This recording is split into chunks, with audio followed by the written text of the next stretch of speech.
¿Qué tal, amigos? Bienvenidos a esta nueva emisión de Diálogo de CGTN en español. Les saluda Jia Jiaping desde Beijing.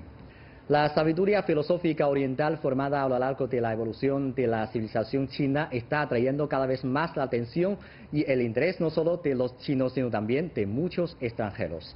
Desde la bondad suprema es como el agua que beneficia a todos los seres sin buscar obtener nada a cambio del libro de Tao, hasta no hagas a los demás lo que no quieres que te haga a ti, de la filosofía del confucianismo. Desde hace miles de años, la sabiduría de los antepasados viene influenciando a los chinos.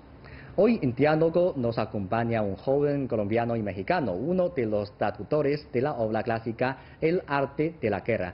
Tengo muchas ganas de conocer sus opiniones sobre la esencia de la filosofía oriental y sus opiniones respecto a la obra que ha traducido. Damos la bienvenida a Pablo Rodríguez Durán. Hola Pablo, es un placer invitarle a Diálogo. Hola Roberto, ¿cómo te va? Muchas gracias por la invitación. Yo quiero comenzar hablando de su relación con la cultura china, porque de México, de Colombia, está muy lejos de nuestro país. Entonces, ¿por qué está interesado en la cultura china? ¿Qué es lo que más le ha atraído la atención de ella? Yo creo que esta pregunta pues se puede dividir en dos partes. Por un lado es qué fue lo que me interesó en un primer momento, y yo te diría que eso fue la lengua, ¿no? Digamos, la lengua fue para mí un poco la ventana, la puerta de entrada hacia un universo completamente distinto. Y entonces a partir de la lengua comencé a descubrir las profundidades de la cultura china. Y si me preguntaras en este momento qué es lo que más me llama la atención, yo te diría que es la esencia de los absolutos, la importancia de la concepción del cambio, Claro, como el motor del mundo. claro. Pero el chino es diferente, está lejos del chino clásico, porque a decir verdad, el chino clásico incluso para nosotros, los chinos, es difícil de entender totalmente. Entonces me interesa saber cómo ha traducido una obra del chino clásico, que es el arte de la guerra. Por un lado es cierto, es decir, no es lo mismo el chino moderno que el chino antiguo. Claro. Es cierto que es difícil para todos en un sentido, es decir, por supuesto que para nosotros también, pero es difícil no tanto porque sea difícil en sí mismo el lenguaje, el chino antiguo, es decir, ¿qué es lo que creo yo? ¿Qué es lo que creo yo? Es un lenguaje sumamente apegado a la realidad, ¿no? Es un lenguaje donde pareciera a veces como que los caracteres pudieran reflejar los fenómenos de la naturaleza, las frases, los movimientos. Entonces pareciera que es difícil por lo simple. ¿Cómo lo logré o cómo tuve el coraje? Bueno, después de eso evidentemente viene todo un proceso de investigación, un proceso de corrección, un proceso de observación de la obra. Y por otro lado, pues no puedo dejar de mencionar a mis colegas. Esto fue un trabajo conjunto que hicimos con Chon Yong, que es profesor del Colegio de México, y con mi querida maestra Liliana Arzowska. Y bueno, finalmente somos también enanos en hombros de gigantes, ¿no? Es decir, nosotros traemos también toda una tradición de muchísimos comentadores, de muchísimos interesados en el arte de la guerra, tanto chinos como extranjeros, pues de miles de años. Sí, bueno, entonces concentramos en esta obra, El arte de la guerra, que ustedes han traducido. ¿Por qué decidieron traducir El arte de la guerra? Porque sabemos que anteriormente ya había varias versiones de traducción de este libro al español y se ha publicado en América Latina. ¿Qué diferencia hay esta versión en comparación con las anteriores? Bueno, por un lado, digamos, ¿por qué decidimos traducir El arte de la guerra? Tiene que ver con, por un lado, con un proyecto editorial, más ambicioso en el buen sentido, de difusión de la cultura china en Latinoamérica. Un proyecto editorial que quiere recoger la filosofía antigua china a partir de los grandes clásicos en una literatura, digamos, no académica, por decirlo de alguna forma, ¿no? Es decir, no por ello simplista, ni respetuosa, ni mucho menos, pero es un proyecto que quiere, digamos, que dar a conocer de una forma un poco más global las obras clásicas chinas. Por otro lado, esto parte también de un proyecto personal mío, en donde quisiera yo transmitir y lograr abrir los horizontes, por decirlo de alguna forma, de todo este público latinoamericano ávido por conocer más sobre China y sobre el mundo. En cuanto a cuáles son las diferencias, yo te diría, yo creo que es muy importante aquí subrayar que hay muchas traducciones, eso es cierto, hay traducciones al español, hay traducciones directas de Albert Galvani, hay una extraordinaria de Laureano Ramírez Bellerín, sobre todo por la investigación también que él llevó a cabo, académica. Y esta es una traducción, yo te diría, hecha con mucho cariño, muy cuidada, en donde con un equipo pues estuvimos viendo vamos a decir, tuvimos discusiones sobre cada uno de los caracteres, cada una de las partes, queriendo hacer una obra literaria y, digamos, apta para un público culto, interesado en China. Sí, imagino. Entonces quería saber cómo describiría usted esta obra, El arte de la guerra. Yo creo, Roberto, que es una obra, es un tratado militar, eso es innegable. Sí. Se trata de las estrategias militares. Claro, pero al mismo tiempo es una obra con un contenido filosófico sumamente profundo, en donde además hay un diálogo constante con todas las escuelas que se están formando en aquel momento en China, ¿sí? Desde este punto de vista, y yo creo que esto es algo que tenemos que tener muy presente siempre que leamos El arte de la guerra, parte de la premisa de que la guerra es mala y hay que hacer todo para evitarla. Solamente en caso de que la supervivencia del Estado está en peligro y hay un gobernante que es como un padre, ¿no?, con sus súbditos, y él tiene que velar por sus súbditos, él tiene que proteger a sus súbditos, y si la permanencia del Estado en peligro, entonces la guerra es justificable, ¿sí? Pero en este caso todavía hay que ponderar todos los aspectos de tiempo, de lugar, de condiciones, etcétera, para lograr el ideal máximo de todo estratega, que es finalmente vencer sin luchar.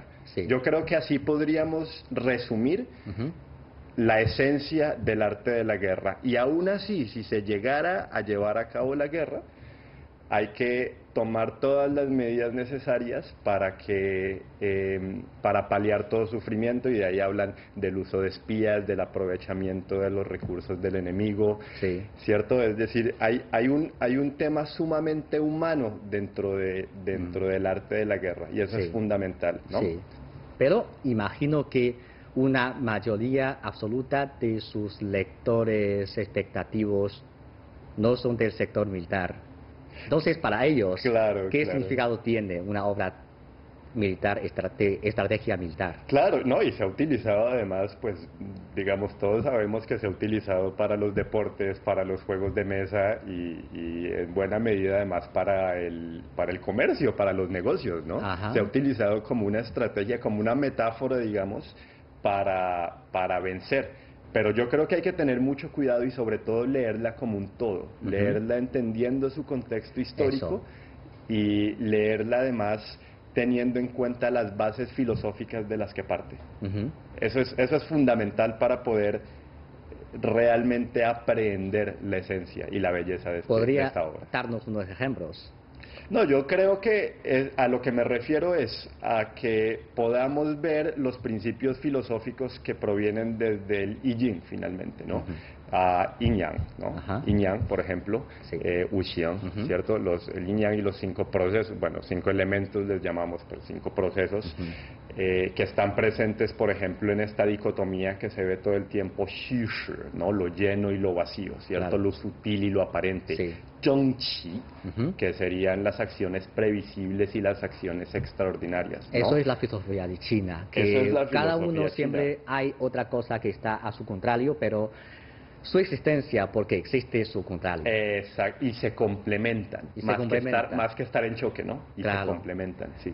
Eso es fundamental. Y yo creo que leyendo el arte de la guerra uno se da cuenta de que hay más acumulación de conocimiento con respecto a las otras escuelas a solamente un tratado militar. Aunque claro, finalmente es un tratado, pues esto fue también orden del rey Joliu en aquel momento, es decir, él estaba haciendo un tratado militar para un rey, pero bueno, finalmente creo que eso no es lo fundamental de la obra. Creo que eso no es lo fundamental de la obra. ¿Cuál fue su primera sensación después de leer esta obra? Después de leerla por primera vez, porque la primera versión que leí pues habrá sido algún libro que compré, que habrá sido alguna traducción del inglés, que luego fue del francés, que me encontré en alguna librería, pues digamos, la primera vez que me encontré con ella, creo que no me gustó y creo que tiene que ver con que yo he sido un pacifista toda la vida. Yo he sido un pacifista, incluso yo mi tesis de licenciatura la hice sobre la objeción de conciencia al servicio militar, me explico, ¿no? Entonces, en un primer momento hubo un poco como una cierta reticencia a traducir un tratado militar, porque eso era lo que yo pensaba que era. Por suerte la traducción, una de las cosas que permite es ser un lector privilegiado de una obra. Y cuando finalmente me pude sumergir en ella desde el chino antiguo, desde los postulados filosóficos, me di cuenta de que no era para nada lo que yo me estaba imaginando. Entonces, definitivamente que la primera impresión no fue la que predominó. Ha cambiado. Totalmente, sí. Ha abandonado ese rechazo. Totalmente. No, totalmente. Ahora me parece una maravilla. ¿Cómo abandonó ese rechazo? ¿Qué es lo que...? Leyéndola con cuidado, leyéndola con cuidado y leyéndola en chino también, ¿no? Entonces, ¿qué es lo que nosotros quisimos hacer? Lograr tomar esa emoción, ¿sí? Y lograr plasmarla en español. Claro, es un libro que trata de las estrategias militares, pero lo esencial es que la guerra siempre es la última opción, ¿verdad? Claro, claro. Como dice un libro de Isaac Asimov, Fundación, la violencia es el último recurso del incompetente, ¿no? Pero no, sobre todo es eso, sobre todo es, hay que, no se puede, el gran estratega no es el que gana, y lo dice, ¿no? No es el que gana, no es el que obtiene 100 victorias en 100 batallas, sino es el que gana sin combatir, el que vence sin luchar, ¿cierto? Entonces la guerra no se considera como algo bueno. Por eso digo, es mala por naturaleza y por lo tanto hay que hacer todo lo posible para evitarla. Y aún si se llega a hacer, no hay que tener campañas prolongadas porque eso vacía las arcas del Estado y bueno, etcétera, ¿no? Es decir, pues se termina dañando al pueblo. Además de traducir el arte de la guerra, ¿qué otras obras clásicas de China usted también ha participado en su traducción? En este momento estamos trabajando también con Liliana Arsovska, con nuestra editora Elena Bazán, estamos haciendo el Dodojin. Ya hemos trabajado bastante en él y tenemos planeado con la editorial Siglo XXI, pues si todo sale bien para el 2019 hacer esta publicación, de nuevo dentro del marco de este gran proyecto que tenemos de difusión culta, de buena literatura, de la filosofía profunda china mediante sus obras clásicas. Sí, cabe mencionar que el autor de Tao Te Ching, que se llama Lao Tzu, es uno de los filósofos más importantes de la antigüedad de China, y muchas de sus filosofías, sus pensamientos, sí que está influenciando a los chinos durante tantos años. Y hay algunos aspectos de su filosofía que para usted es impresionante. Sí, realmente yo creo que no solamente de la historia china, yo creo que de la historia mundial, ¿no? Yo creo que Lao Tzu, pues, es un personaje del que todos podemos aprender mucho. Y a mí hay algo que sí me ha dejado una impresión muy profunda a partir del conocimiento de estas obras, a partir de la lectura atenta que te digo, de la lectura privilegiada que tiene el traductor, y es la gran semejanza que hay con otras cosmovisiones y otras culturas y civilizaciones antiguas. De hecho, parte de este proyecto, parte de lo que yo quiero hacer al traducir la literatura china y pues darla a conocer en nuestro mundo, es abrir una ventana hacia otras formas del mundo, que además finalmente es una ventana que está basada en el cambio, ¿no? En la comprensión del cambio, en el movimiento de los opuestos. Y yo creo, paradójicamente, que si logramos entender la filosofía china, vamos a poder volver a nuestras raíces indígenas en Latinoamérica. Sí. Porque las semejanzas entre la filosofía profunda china y la cosmovisión de estas culturas indígenas es muy grande. Así que yo también espero lograr abrir esa puerta para conocer otras culturas y al mismo tiempo algo que nos permita conocernos a nosotros mismos. Sí, no sé si usted ha dado cuenta que muchas filosofías de Lao Tzu todavía tiene referencias muy importantes al día de hoy. Por ejemplo, él planteó la gobernanza sin intervenciones. Eso es algo muy fundamental. Claro, para un gobierno, para un administrador de un gobierno, gobernar a un país sin haber muchas intervenciones excesivas es importante. Eso puede activar la creatividad del pueblo, de la gente común y corriente.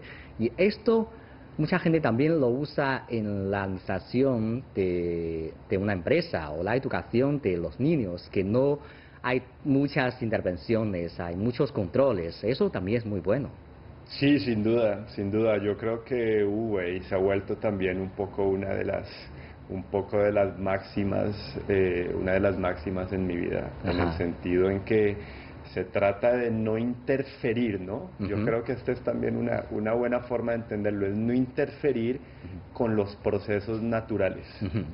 Finalmente la naturaleza es sabia y nosotros somos la naturaleza, ¿no? No lo digo como una naturaleza por fuera del ser humano, al contrario. Y creo que ese es uno de los grandes valores de la filosofía china y de nuevo también de nuestras culturas ancestrales indígenas, el comprender que nosotros somos una parte de la naturaleza y por lo tanto, si la observamos y la entendemos, eso puede aplicarse dentro de nuestra propia vida, en economía, en política, en educación, en los aspectos que te puedas imaginar. Claro, el ser humano es una parte importante de la naturaleza.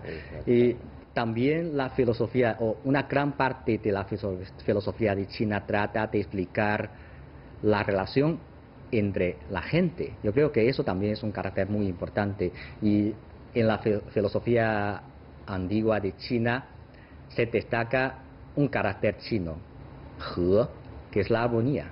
Por ejemplo, el confucianismo mencionó Junzi He er bu tong, o sea, se puede explicar cómo los caballeros pueden convivir armoniosamente sin la necesidad de tener a pesar de sus diferencias, a pesar de sus diferencias. Exactamente, respetando sus diferencias, sí, sin duda. Sin duda, yo estoy totalmente de acuerdo con ello. Me parece que el concepto de He es fundamental, que ojalá todos en el mundo podamos abrazarlo y ser felices con él. Claro. Y hay otro carácter que a mí me gusta mucho ahora que tú hablas de la relación entre las personas, y es Zhen, más dos, ¿no? Sí. Es decir, confuciano también, donde se puede ver en toda su magnitud la importancia de la relación, dentro de la cultura china, ¿no? Que a la vez es una metáfora otra vez, es una metáfora del yin y el yang, es una metáfora del entendimiento,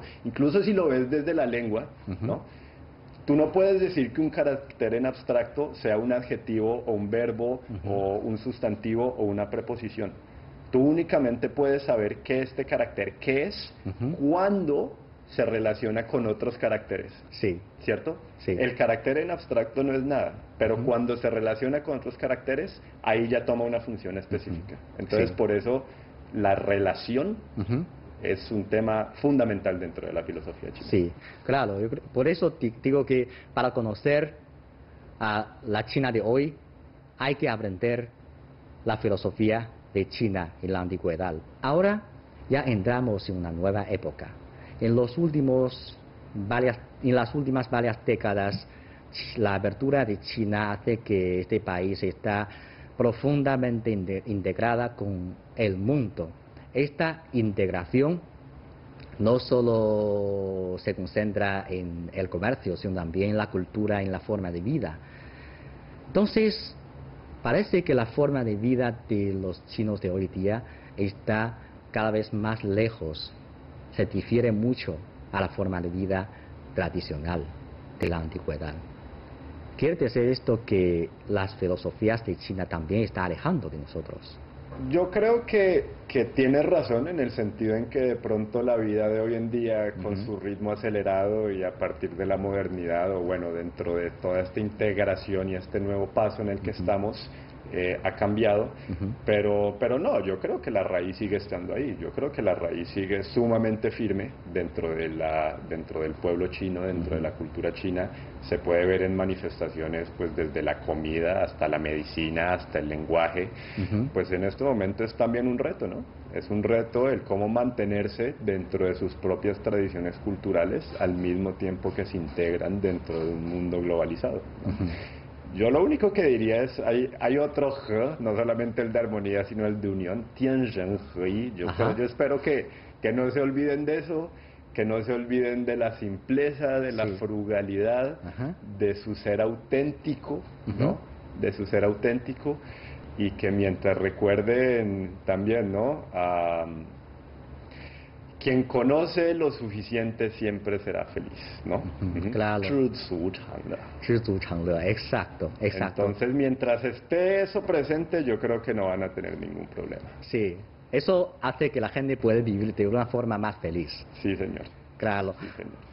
Pero en estos últimos años, parece que la filosofía de China, o la sinología de China, vuelve a aumentar hacia un auge. Por ejemplo, en la televisión podemos ver cada vez más programas de poesías antiguas de China, y son programas muy populares entre los televidentes.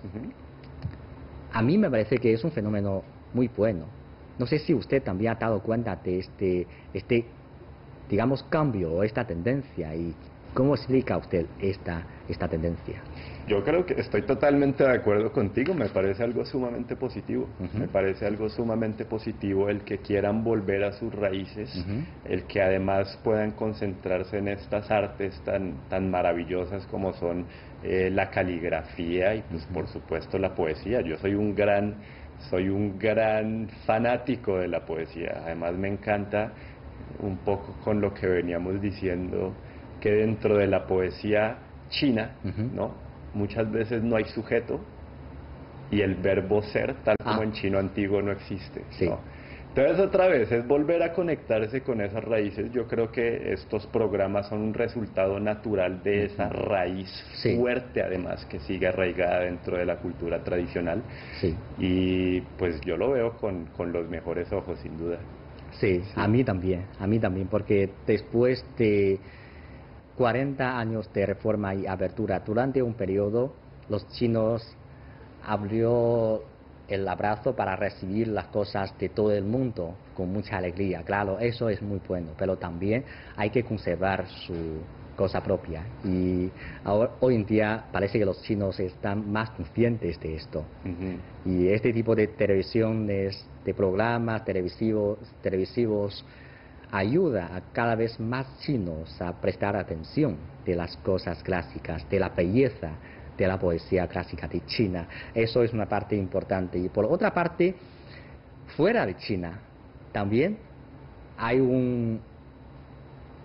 digamos, fiebre del chino y de la cultura china. Cada vez más extranjeros deciden aprender el chino como usted, y aprendiendo la cultura china. ¿Cómo ve usted este fenómeno? Me parece maravilloso, espero que sea mutuo también, espero que también en China comiencen a interesarse por todos los mundos tan maravillosos y tan ricos que hay afuera. Realmente así. Desde muchas otras perspectivas, porque como yo digo, yo creo que aprender una lengua, la parte más positiva, su mayor ventaja, es que abre los horizontes mentales, ¿no? Aprender una lengua abre los horizontes mentales, expande la conciencia, porque permite entrar dentro de otro mundo, otra forma de pensar. Y en ese sentido, pues uno puede sumergirse dentro de otra cultura, y esto lo puede ayudar dentro de su propio crecimiento personal. Entonces, me parece una maravilla. Ojalá todos quieran aprender un poco de chino, ojalá todos quieran aprender un poco de todo. Yo creo que eso es algo La curiosidad y el deseo por el conocimiento es un atributo maravilloso. Pero también hay opiniones que piensan que mucha gente quiere aprender el chino porque es más fácil de encontrar un trabajo. Eso es cierto, y yo creo que desde ahí hay un poco un error. Hay mucha gente, yo me he encontrado yo mismo, pues yo enseñé chino varios años en México, y me encontraba con algunos empresarios pues que me decían, bueno, a mí no me interesa nada de la cultura, yo solo quiero aprender el idioma en 6 meses y luego ya olvidarme de hacer negocios. Yo creo que esto es un enfoque erróneo, y no solo es un enfoque erróneo, es un enfoque que no te va a permitir realmente aprender el chino, porque para realmente aprender el chino necesitas sumergirte en la cultura, no puedes separarlas, no puedes separarlas. Yo creo que con cualquier idioma, pero en el chino es todavía más evidente, ¿no? Entonces, es cierto, yo diría que hay que tener un poco de cuidado con todos aquellos que quieren aprender el chino por propósitos únicamente comerciales, vamos a decir. Sí. Creo que vale mucho más la pena y se van a sentir mucho más satisfechos si aprenden el chino como en su totalidad, ¿no? Claro. Abrazando la cultura. Claro, pero sea como sea, es un fenómeno muy positivo, porque si solamente hay 10 personas que aprenden el chino, entre ellos 8 o 9 que tienen interés de aprender la cultura de China, todavía es poco, pero si hay 1000 personas que quieren aprender el chino y 20% de ellos quiere interés de profundizar su conocimiento sobre la cultura, ya es mucho más.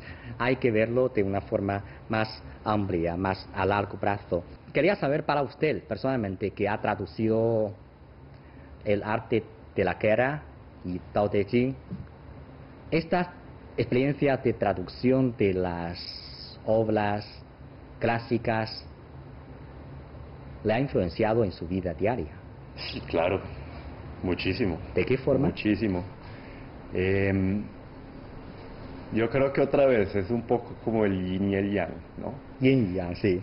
Yo creo que desde el lado yang, vamos a decir, desde el lado yang, el traducir, desde la humildad también, me ha permitido crear, me ha permitido ir encontrando una voz propia dentro de la traducción, dentro de mis escritos propios también. Ese comunicar ese mensaje, ese expresar, manifestar, ¿no? Y desde el yin me ha llevado también a mí como a un viaje a bordo de mí mismo, a un viaje a bordo de mí mismo, en el sentido en que desde todas las manifestaciones de la cultura pues me ha permitido conocerme también más. Creo que además el traductor es como un camaleón, y eso es siempre algo muy bonito, ¿no? Porque cada traducción es distinta, entonces hay que investigar, hay que conocer, y de eso siempre se aprende. Sí, de eso claro. siempre se aprende. Puede conocer de forma más profunda. Claro, y en cada obras. tema, ¿no? Cada tema sumergirse, ver las cosas desde una perspectiva distinta. Yo creo que hay una riqueza infinita dentro del acto de la traducción, porque al final la traducción es un poco como una metáfora de la respiración, ¿no? En donde se absorbe esa idea, se hace propia en un sentido, sí, y luego se suelta y se ofrenda, sí. ¿sí? Es un poco también la metáfora de Chuangzi, ¿no? Es como que con la lengua es como si fuera una red de pescar, entonces uno toma el pescado y ya luego no necesita la red y la idea pasa fluyendo. Yo creo que ese es un poco el objetivo de cada traductor. Sí. Pero finalmente, pues yo creo que a mí lo que me has dado es lo que te decía o lo que te he dicho a lo largo de esta entrevista, y es la riqueza de conocer otros mundos, porque la curiosidad es algo verdaderamente muy positivo. Entonces, claro, mientras que uno tenga la curiosidad por expandir su conciencia y sumergirse en otras realidades, se va a dar cuenta de que todos tienen algo que enseñar. sí, me alegro que usted se ha dedicado en un asunto que le gusta. Es una forma más feliz, y espero que en el futuro usted también puede traducir más obras clásicas de China, y para que más gente pueda leerlo y conocer la cultura china. Muchas gracias. Gracias. Yo espero también. Muchísimas gracias, Roberto. Muchas gracias. Y así concluimos esta emisión de Diálogo. Gracias por sintonizarnos y les invitamos a continuar disfrutando de los programas de CGTN en español. Hasta la próxima emisión.